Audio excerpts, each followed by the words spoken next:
97-year-old World War II veteran who's almost completely deaf and legally blind was kicked out of a care facility where he'd been living. According to the North Dakota Veterans Home, Henry Satlick was verbally abusive and repeatedly told to quit his behavior or he had to leave. Now, Henry's son, Van, contacted our whistleblower team to look into this situation, the practices of the Veterans Home, and who is ultimately in charge of the facility. Valley News Team's Bradford Eric has been investigating this for weeks. He visited with Henry to see just how much of a threat he actually poses. Peaceful, quiet farmland encircles leisure living in Hartford, South Dakota, just outside Sioux Falls. It's where 97-year-old Henry Satlick now sleeps. He was born and raised here, then joined the Army serving in Northern Africa and Italy. And was injured, from what he says, and eventually was discharged from the Army in 1945. That's Van Satlick, Henry's son, the oldest of 5 kids. Being he's 97 years old, he has both vision problems and hearing problems. He has macular degeneration. You're blind, you don't see half the out.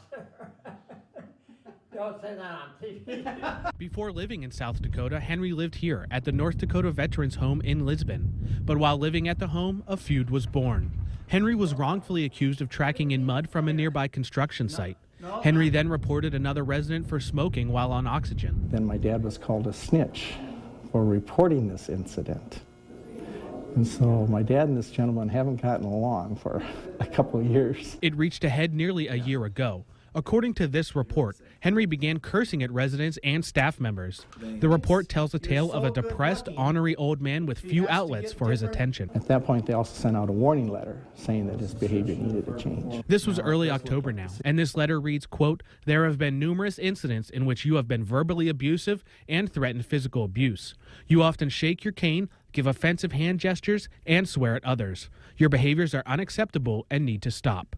Van was able to get Henry transferred to a different part of the home under the conditions his dad meet with a clinical psychologist and a VA neuropsychologist. And that doctor said that, well, at age 97, you know, they don't use a lot of filter in what they're saying. So that's you know, nothing unusual there. Remember that warning letter where the Veterans Home said Henry had threatened physical abuse? The neuropsychologist's opinion: that he was not physically dangerous.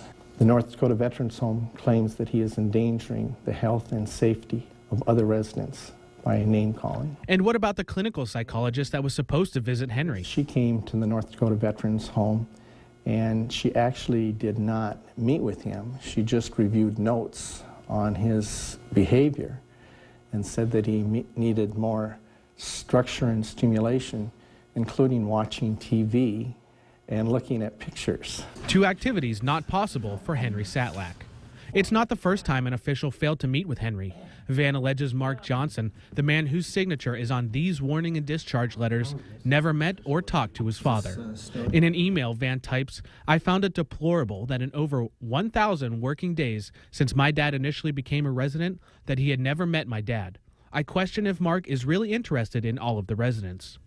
But Henry slipped up again in December. Then by doing that, he got a 30-day discharge notice. He had 30 days to get out. So why was Henry, a 97-year-old, legally blind, almost completely deaf, World War II vet, essentially kicked to the curb? I tried calling Mark Johnson, the vet's home administrator, nearly a half dozen times with no response. So I went down to the facility to confront him about the situation. You don't need to take me. Okay. So I was barely inside the front door before Mark greeted me. His answer to why Henry was kicked out? it's federal and state regulations, and that's all it's about. You know, I have to look at all veterans and make sure that they're all being served properly.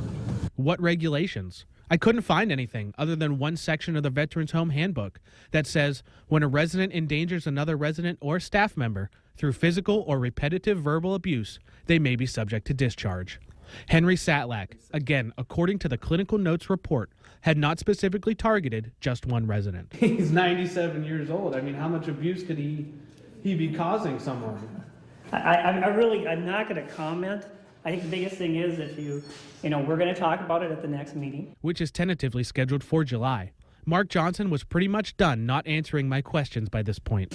So if you want to talk to our chairman of the board, you know, he's said he'd be glad to talk to you. So I called the chairman of the governing board, Gary Scarpel. Again, I asked how Henry Satlak, who faithfully served his country, could be kicked out. Scarpel told me they received the information, were taking it under advisement, but would otherwise not comment. The officials in charge of a facility caring for elderly veterans, funded by your tax dollars, would not answer my questions. I've heard that the governing board and Mark Johnson are kind of like this. While Van remains frustrated by this whole ordeal, his father is doing well. When I visited, he was vocal, funny, and seemed content. But I don't have a stove in here or nothing like that. They're afraid I'll be selling hot dogs.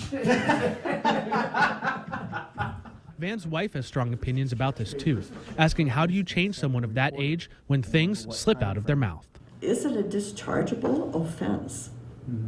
My opinion was maybe the Veterans Home didn't take enough steps to try to redirect him, to intervene, to maybe have a joint meeting between the two residents, a conflict resolution. It didn't seem like they tried very many steps. As for that tentatively scheduled meeting in July, I plan on attending, again bringing this situation with the Satlak family to the governing board's attention. I've already begun receiving calls today from more people who've had issues with the North Dakota Veterans Home, and I'll be talking tomorrow with one woman who says she had to pay over $10,000 a month for her husband to stay there. So this is hardly an isolated incident here. We'll look forward to your updates. Thanks. We also want to tell you that we began to